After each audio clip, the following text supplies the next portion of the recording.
Here we go, Leibniz, Discourse on Metaphysics, Section 2. Against those who claim that there is no goodness in God's works, or that the rules of goodness and beauty are arbitrary. Leibniz is very much against arbitrariness. Thus, I am far removed from the opinion of those who maintain that there are no rules of goodness and perfection in the nature of things, or in the ideas God has of them, and who say that the works of God are good solely for the formal reason that God has made them.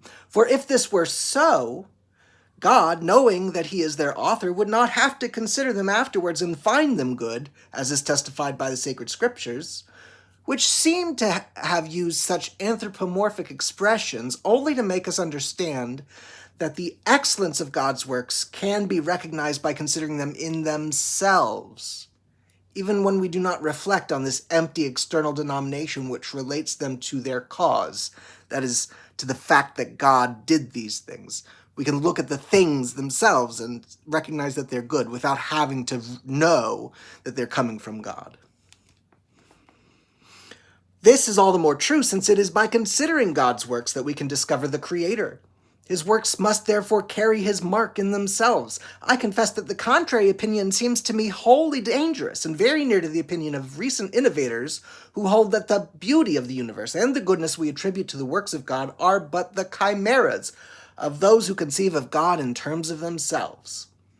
Thus, in saying that things are not good by virtue of any rule of goodness, but solely by virtue of the will of God, it seems to me that we unknowingly destroy all of God's love and all of his glory. For why praise him in what he has done if he would be equally praiseworthy in doing the exact contrary?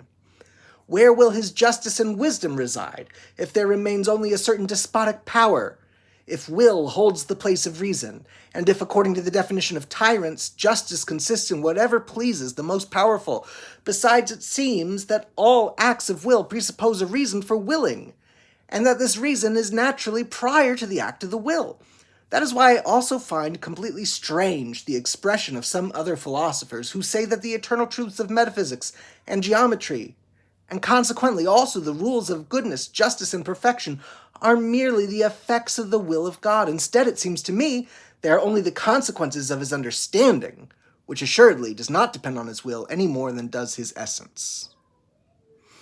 All right, this is day 2 of Leibniz month. Stick around, tomorrow we'll read section 3, Discourse on Metaphysics.